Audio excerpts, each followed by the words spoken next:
Welcome to this Pre 50 class on biology. On today's topic, we have transports or circulatory system. The sections in this topic: Section 1, the need for transportation; Section 2, mammalian circulatory system; and then in Section 3, we'll be looking at the plant vascular system. At the end of this topic, candidates should be able to determine the relationship between increase in size and complexity and the need for the development of a transport system. They should be able to determine the sources of materials and the forms in which they are transported. They will also compare the various mechanisms of open circulatory systems, transpiration pool, root pressure, and active transport as mechanism of transportation in plants. The transport system carries food and oxygen to all tissues and removes waste materials of metabolism, conveys hormones from ductless glands to their target organs, and the body temperatures are equalized. Remember when we were talking about respiration, we mentioned that oxygen diffuses into blood, which is the transport that takes it to all the tissues of all the cells of the body, and then the carbon dioxide produced by the cell, which is a waste material of metabolism, is also carried by the blood to the lungs from where it is removed from the body. So the transport system carries food and oxygen and also waste materials of metabolism. They also carry hormones from where they are produced to where they are needed. That's for the ductless glands. So the need for transportation.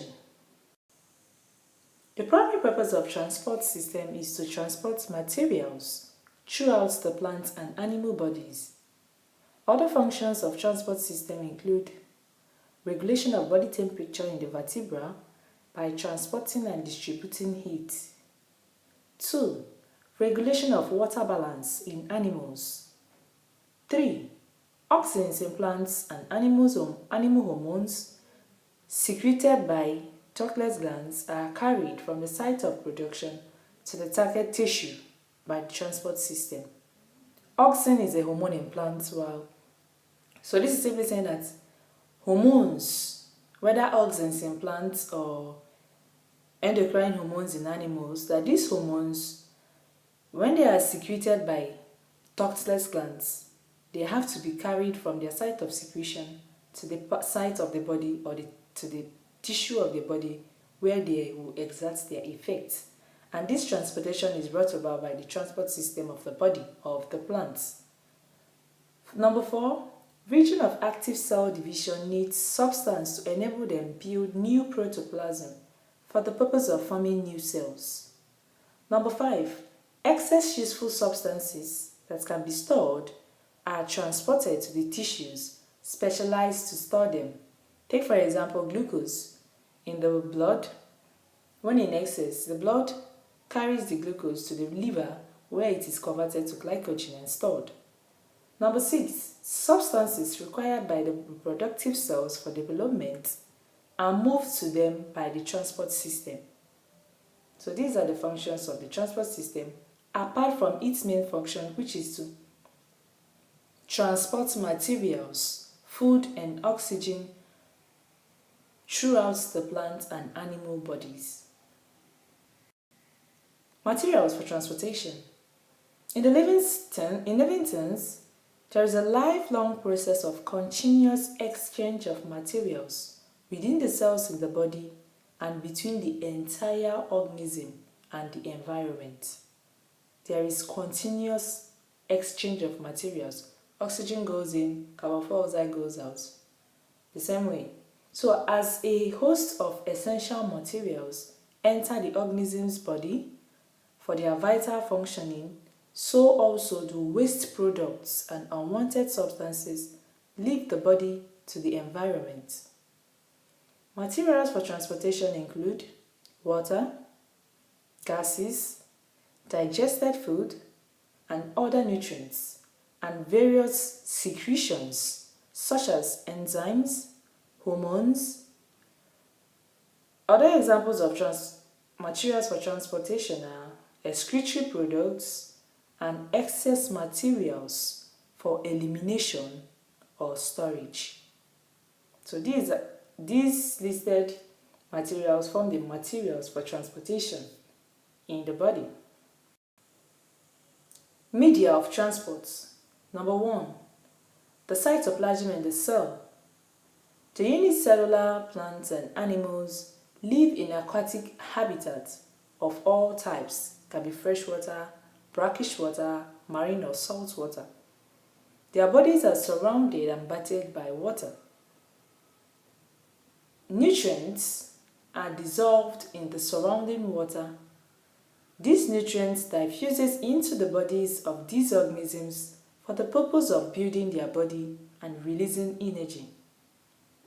The streaming of cytoplasm in cell serves as the medium of transportation in the unicellular forms such as amoeba, paramecium, and euglena. So for these unicellular organisms, the cytoplasm serves as a medium of transportation.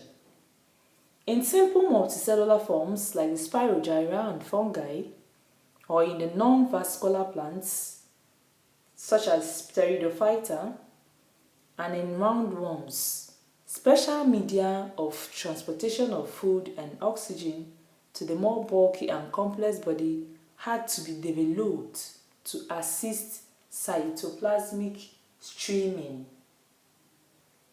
Similar media for the removal of metabolic waste such as ammonium compound to the periphery of the cell for diffusion to the exterior. So in simple multicellular organisms like fungi, cytoplasmic streaming is not enough medium of transportation, so they had to develop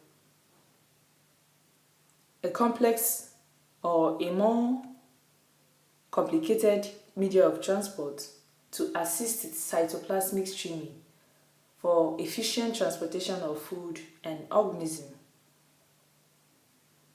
and also for the removal of metabolic waste to the exterior. So this is the cell and this is the cytoplasm. The inside of a cell is the cytoplasm, the medium of transportation in unicellular organisms. That's the light blue part, the cytoplasm. Another medium is body fluid in the invertebrates. In invertebrates, that's the platyhelminths. From the platyhelminths through the nematoda, annelida, and the arthropoda, large volume of body fluids flowing or bathing numerous cells serve as the transport medium for the animals. The fluid and oxygen needed for the body's well-being is distributed in the body fluid to reach all living cells.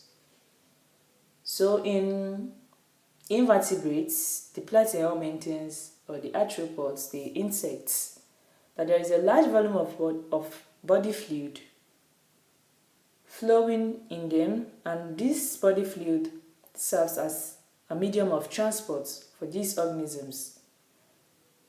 So the oxygen needed by the cells is transported to the cells through this body fluid. The waste products of cellular metabolism are carried in the body fluid to the excretory organs for excretion. For this plan, excretory organs, that is the free in space, called colemmic, where it is bathed by body colemmic fluid.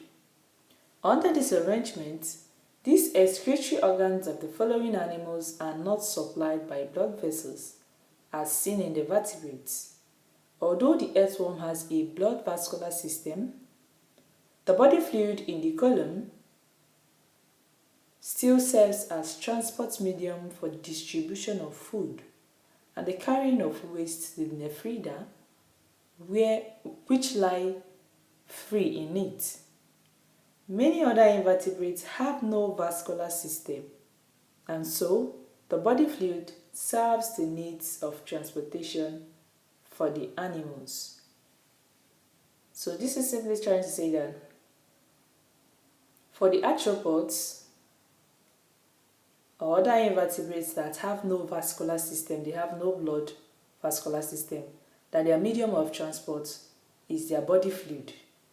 It is this body fluid that carries the nutrients to the cells and carries the waste materials from the cells to the site of excretion for it to be removed from the body.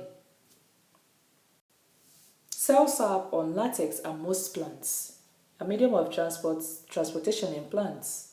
The following plants form the major vegetation of the world. Cell sap, like body fluid in animals, is widely spread in them. So the cell sap is widely spread in plants. But latex, which is an excretory product stored away in the dead cells of the cortical tissues, occurs in some family of plants, like the Euphorbiaceae, such as the Euphorbia hitta, the Poinsettia, the Pedilanthus, Jatropha, Rubber Alamander, Tivetia, Ficus, and Rauwolfia. These are plants that have latex or that secrete latex. And a latex is an excretory product of the plant which is stored away in the dead cells of the cortical tissues.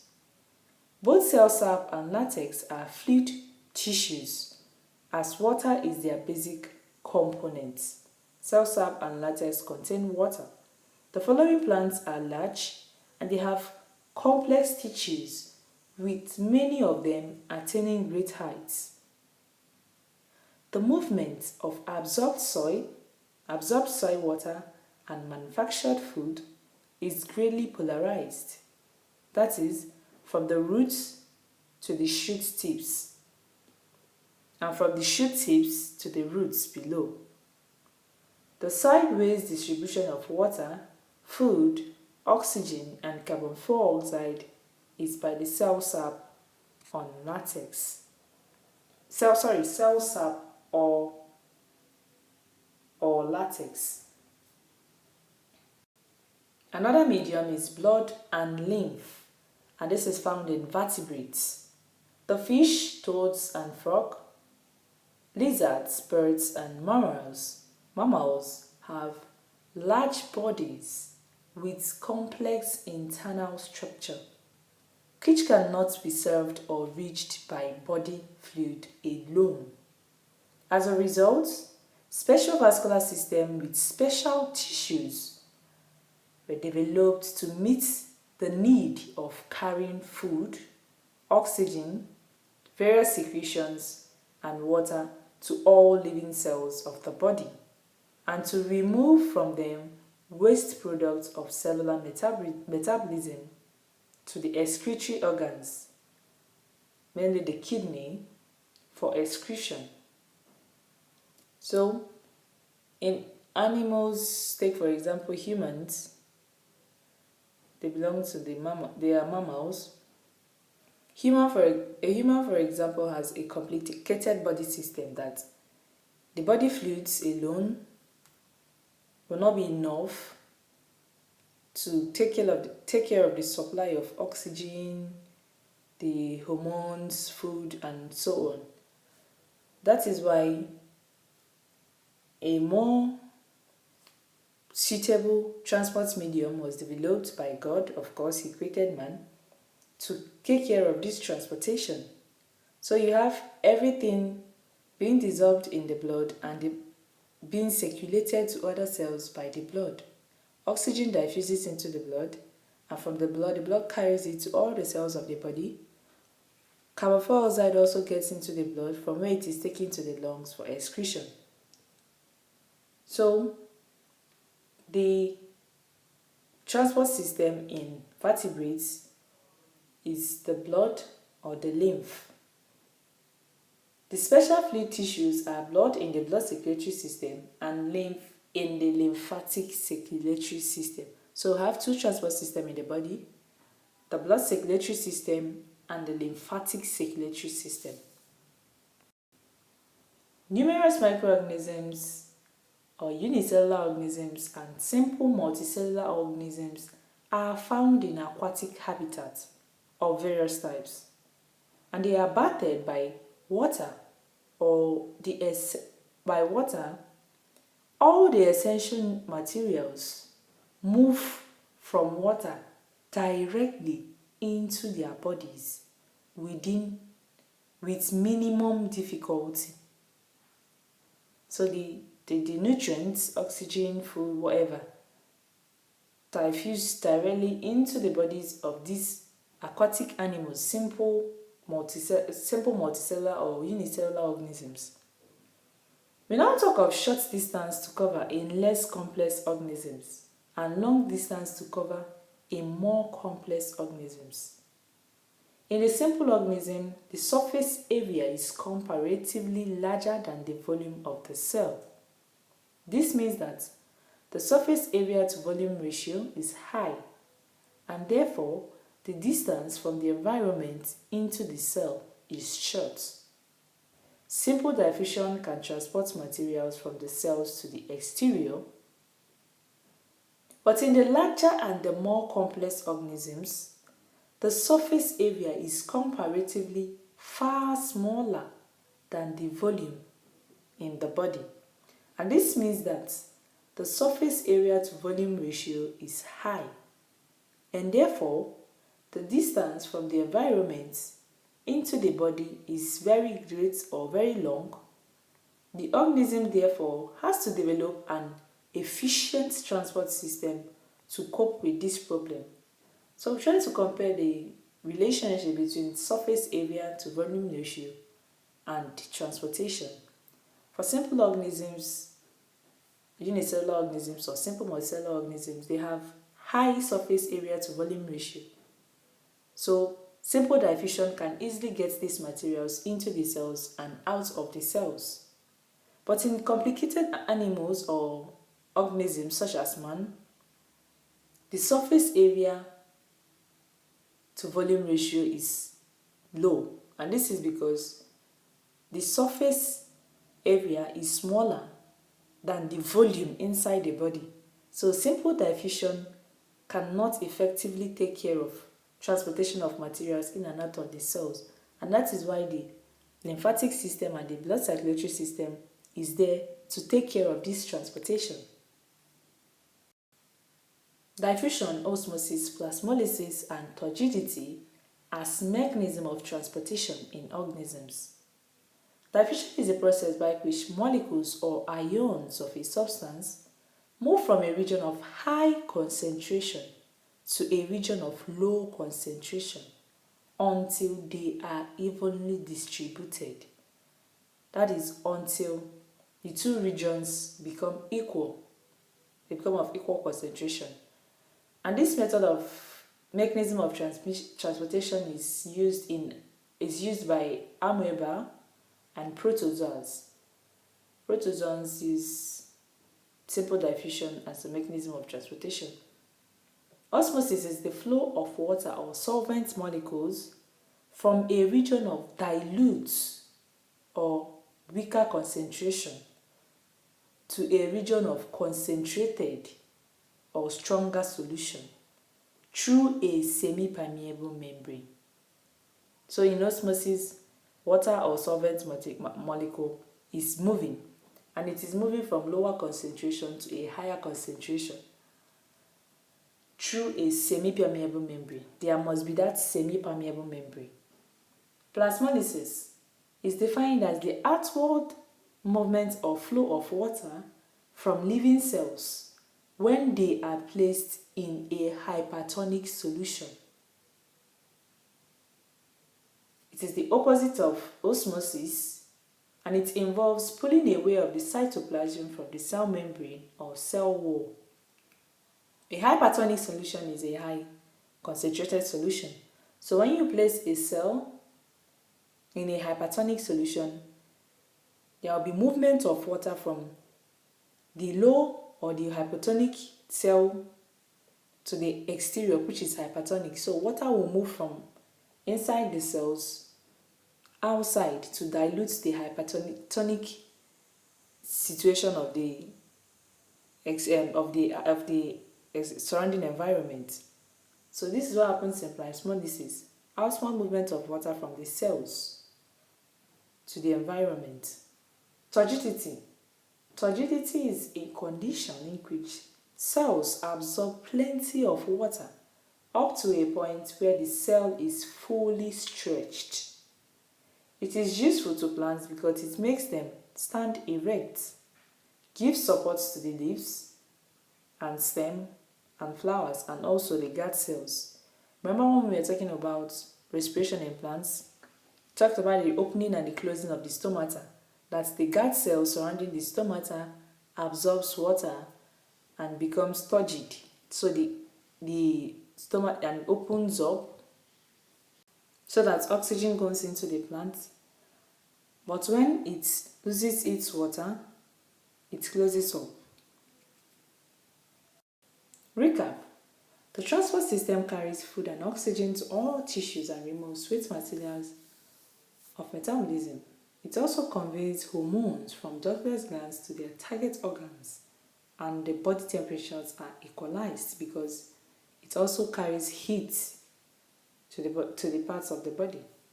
Materials for transportation include water, gases, digested food, and other nutrients, and various secretions such as enzymes and hormones.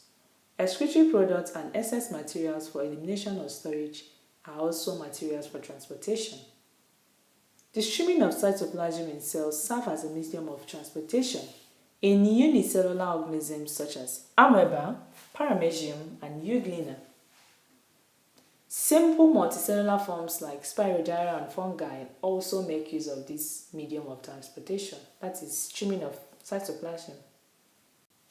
Diffusion is a process by which molecules or ions of a substance move from a region of high concentration to a region of low concentration until they are evenly distributed. And this is used in amoeba. So notice that in diffusion, the solute particles is moving. If you remember the image I showed you when we were talking about the opening of the stomata, you saw potassium and chlorine going in. When potassium and chlorine goes in, it increases the concentration inside the guard cells, and by osmosis, water follows. You know, water moves from low concentration to high. So when these ions enter the cell, water follows it by osmosis.